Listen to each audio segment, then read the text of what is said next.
What was your name again, sir, please? Senior Deputy Chu, CHEW, star number 809. Okay. Can you tell me why I was afforded this time and all the other prior times I've come in to try to complain? I've not been afforded this? Mr. Garza, Yes, sir. I can't answer for what happened before because I wasn't here and I wasn't privy to it. Okay? Well, what is the policy? All I could do is, I already explained the policy. You're not going to videotape walking through the office because we have confidential information. And the law that supports that policy? 632 PC. 632 PC does not. Have you read Section C?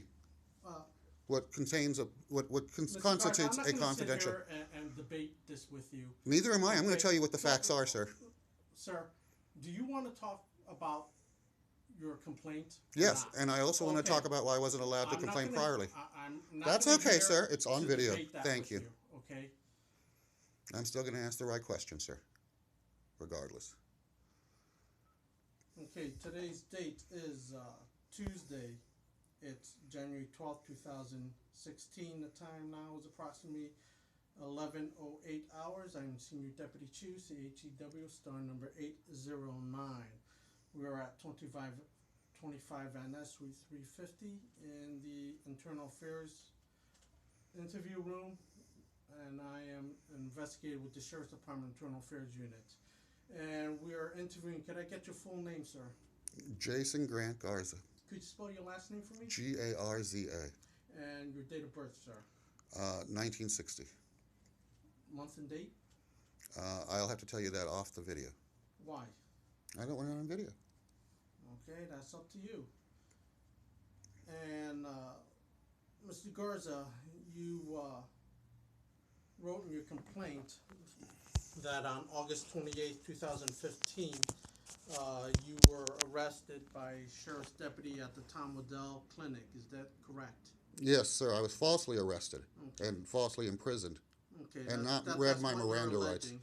I have the video to that extent, sir. Okay. We have your home address of 1369B Hayes Street. Is that correct? Yes. Okay. And that's in California, and we can reach you there? Yes. Okay. And for the record, were you injured on that date? No, sir. Okay. Did you... Well, I take that back. Yes, I was injured. My constitutional rights and my civil rights and everything else were damaged because I did not receive what I'm supposed to receive, if that's what you consider an injury. No. Are you talking physical, mental injury, psychic injury? What do you mean, define injury? And then I can tell you honestly which one applies. Did you receive any physical injury? No. Okay. Well, no, that's not true either. I did receive physical injury. I'm sorry. When you're mentally injured, that does affect your psyche and your physical being. So I'd have to say yes. I'm sorry. Then please explain, what do you mean by that? All my rights as a human being, constitutional, civil, medical rights, were violated. And I have an adjustment disorder. I cannot adjust to disorder. So that sets my entire condition off. Okay. And I was falsely arrested, falsely imprisoned, and I was in the middle of a federal lawsuit. I consider this retaliation. And because of this retaliation, I had to, drop my federal lawsuit because of the illness and everything that this caused. Okay. So my question again was, how were you physically injured? Shock, all these things affect your body after, something that's been done that's been wrong. Mm-hmm. And did you seek any medical attention? Did I seek any medical attention? That was my problem going in, seeking medical attention. I was denied. Okay, but afterwards, did you seek medical attention? You mean go back to the place so they could rearrest me falsely again? No, sir, I'm going to follow up today with that. Mm-hmm. And when you were arrested, were you cited or taken and booked into custody? I was booked into custody. I was detained. I was, charged with 2 charges, 632 and 602.1, and then the DA decided to go ahead and, up the charges to 372, which was added on later on. And Mr. Garza, when you were booked, did you see a nurse at the county jail? Not that I know of. When I got to the county jail, they asked me, if I had any suicidal thoughts or injuring myself. I told them quite clearly 3 different times, the person I was speaking to, that I was entitled to speak to a lawyer before I answered any questions. When I wouldn't answer their questions, they stripped me naked and threw me into a cold cell all night long. Okay. And would you be willing to release your medical records for this investigation? I have no problem releasing my medical records. They will show that the Department of Public Health has already Okay. broken the law against me. Okay. You know, with a signed confession from the Office of Inspector General in Washington, D.C. in 2007 for a denial of emergency services that no one has come back to explain to me, just like, you know, probably what's going to happen in this procedure. So, at the conclusion of this interview, I'll have you complete a release for your medical records. Mr. Garza, why don't you tell me what happened on August 28th? I went in seeking help, following up on everything because I had basically not helped, you know, and when I wanted to ask questions, they weren't responded to correctly. I was following up with a canceled appointment, other things. You know, this has been going on for months, and the videos are on YouTube of what's been happening. So I went in and I was falsely arrested because, you know, they told me that they had a policy, which I have right here, that they gave to me that they had created 4 days earlier regarding videotaping. Here is the policy. And when they gave me the policy, I asked the officer to please provide the law like I've asked you. And I was told, you know, I wasn't given the law. On the policy, it quotes HIPAA. I have HIPAA law right here, officer. And I quoted the sections that it quoted, and I told him that that was incorrect policy, that it didn't apply because HIPAA didn't, you know, disallow you to videotape the receipt of your own health care. And in addition, that I'm disabled and I can do it under programmatic access. And at that point, he arrested me instead of explaining the bogus, incorrect policy to me that he has. Sort of pretty much like what you told me in your policy about walking in here and videotaping. I still haven't heard the law that pertains to that. But that's okay because it's all here on video for people to see how it's rigged and set to fail. Who did you talk to with the Tom Liddell Clinic? Well, Mr. Mendoza, Officer Mendoza, and the receptionist. And it was just for a couple who of... did you speak to first? It's on the video. You'll have to watch the video. There's a video on YouTube. So you don't recall? Was it the receptionist or was it the officer? I think they both basically spoke to me at the same time. You know, they both basically told me I couldn't video record. And again, you went to the Tom Liddell Clinic seeking medical? Of course, following up and everything else, correct. Okay. What kind of medical help were you? I don't think that that's relevant to this. The fact that I was denied and falsely arrested is what this investigation should be about. Okay.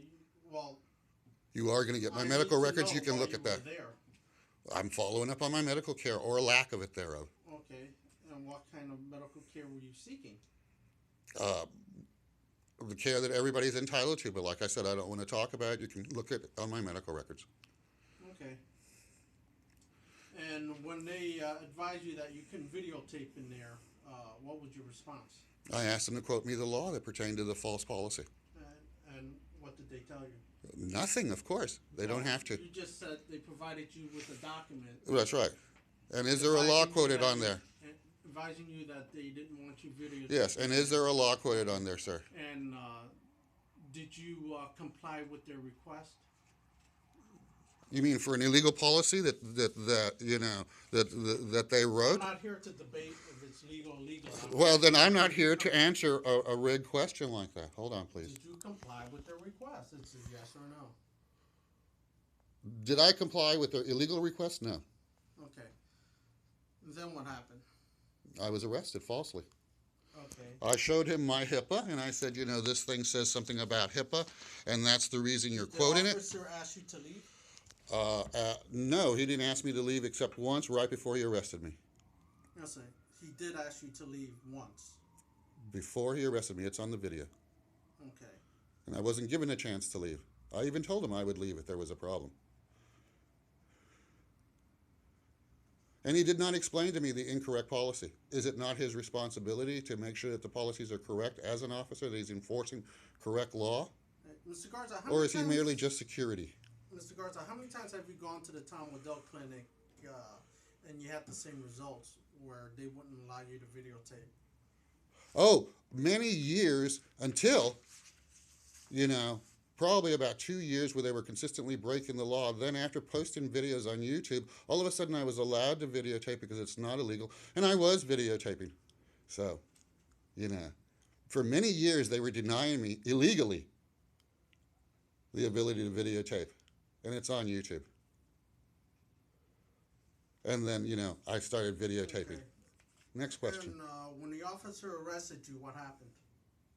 He didn't read me my Miranda rights. He didn't allow me to call for, a lawyer, anything, nothing. He just took me in and they took me down and they booked me and threw me in jail for 4 days. He charged me as a felon, and I couldn't, OR. Then all of a sudden, the day before I'm supposed to, go in front of a judge, all of a sudden I'm being ODR'd, Okay. after 4 days of false imprisonment. Okay. Anything else that you wanted to add to about your arrest on August 28th? I'd like to know why you did it with this incorrect policy. Sir, I'm not here to debate about that. I'm not aware about You just asked me what other questions I had. I just gave you one, and now you're telling me you're not here to debate. No, Would you please explain what you mean when you question. ask a question? What else do you want to speak about? I'm telling you what I want to speak about. And I just told you I can't answer that. Who can? Who in this department can? No one at this time. Well, then, can you please Okay. find out who can so that I can go to that person? Well, we'll take a look. If there's nothing else, I'm going to conclude our interview. That's wonderful. I still want to know, who I can go up and follow up with this, as far as this illegal policy. I'll advise you. Here's the procedures, Mr. Garza. Now that you've made your complaints, we'll take a look into it. It takes about a year, up to a year, to investigate. Is that because And you want the then, statute of limitations to run out, just like the No. San Francisco Police Department did with the racial texting? Is that how this system is rigged to fail? we complete it before it runs out. The statute of limitations, I believe, is a year. So if Yeah. it happened on And I told 8/28, you it takes us about sometimes up to a year. so that will go way over the But- statute then. No, it'll be before the year is over. What year? Where- When are you starting the year? 8/28? No. As of the today? date that you filed the complaint. Okay, so it can go over the statute of limitations. Just like in the San Francisco Police Department with the racial texting that was deliberately Mr. set Garza, to do I'm not that. going to sit here and debate that. I'm not debating, sir. I'm just- stating fact. I'm just advising you. Thank you.